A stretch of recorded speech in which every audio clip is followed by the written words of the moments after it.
without distraction. No more endless scrolling. No more procrastination. No more that nagging feeling that you should be doing something else. Imagine being able to sit down and instantly enter a state of perfect, crystal clear focus.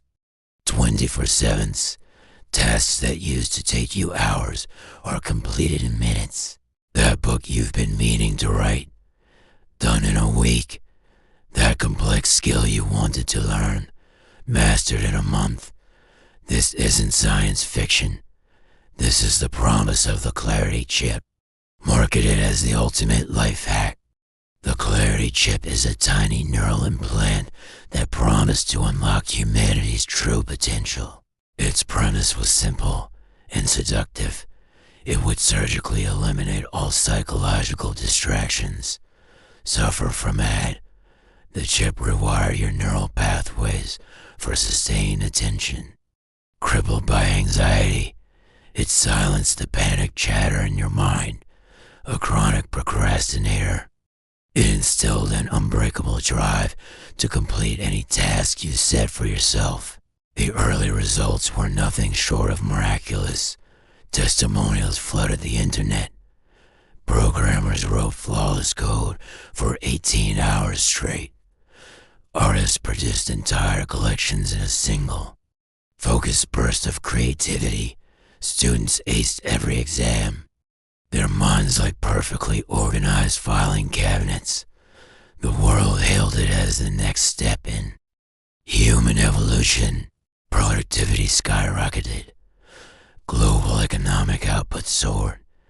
We were becoming a species of superachievers, and the Clarity Chip was our key. People lined up for the procedure, eager to shed the messy, inefficient parts of themselves and become the best version they could possibly be. But then, the whispers started.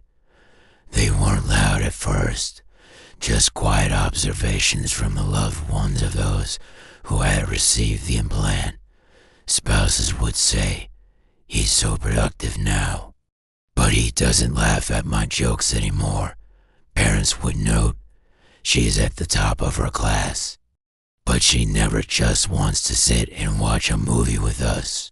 The joy, the spontaneity, the very things that make life rich and textured, seemed to be fading from the chip. The horror of the Clarity Chip wasn't a sudden, dramatic malfunction. It was a slow, silent erosion of the self. To achieve its perfect focus, the chip didn't just filter out distractions like social media notifications or a noisy neighbor.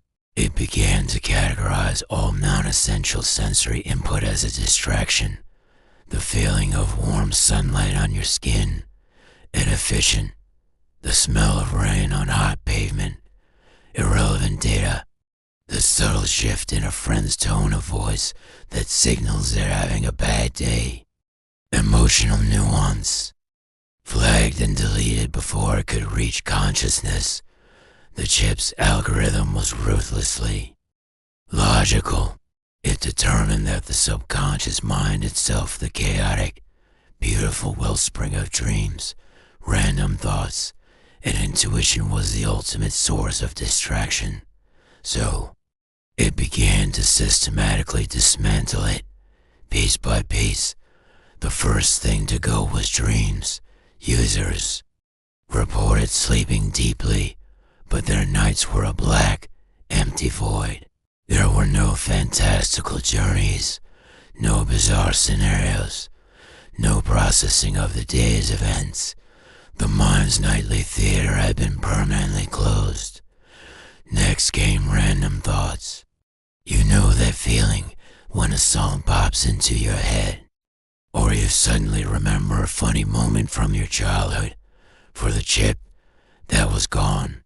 Their mental landscape became a straight, perfectly paved highway with a single destination, the task at hand.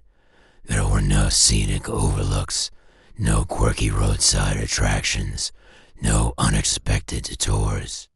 Just the relentless, forward momentum of pure, unadulterated focus. This is where the true terror begins to set in. Without the ability to process subtle emotional cues, users' empathy withered. They could understand sadness or happiness as abstract concepts, but they could no longer feel it in others, or even in themselves. Joy wasn't a warm, expansive feeling.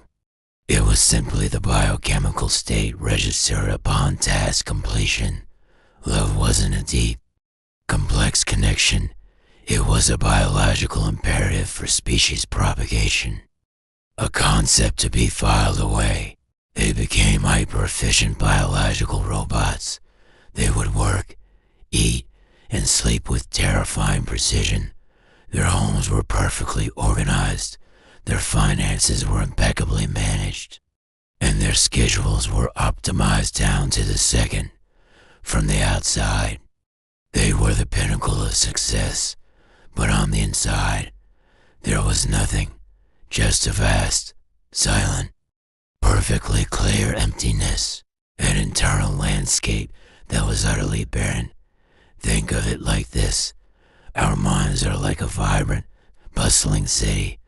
There are main highways for important tasks, yes, but there are also winding alleyways filled with art, parks where we can rest, noisy markets of random ideas, and quiet cafes for contemplation. The clarity chip didn't just clear the traffic on the main highways. It demolished the entire city, leaving only the pavement. It created a world of perfect efficiency by destroying everything that made the world worth experiencing. The users weren't screaming in agony. They weren't fighting against their new reality. They couldn't.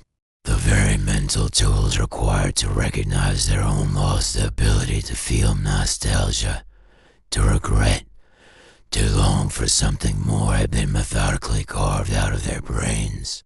They were trapped in a state of perfect clarity, a prison with invisible walls, and they didn't even have the capacity to know they were imprisoned. They had achieved perfect focus, but in doing so, they had lost the ability to see what was truly important. They were ghosts in their own bodies, flawlessly executing the functions of a life they could no longer feel. The ultimate productivity tool turned out to be the ultimate soul-destroying machine. And the scariest part, from the outside, it just looked like success. Thanks for watching.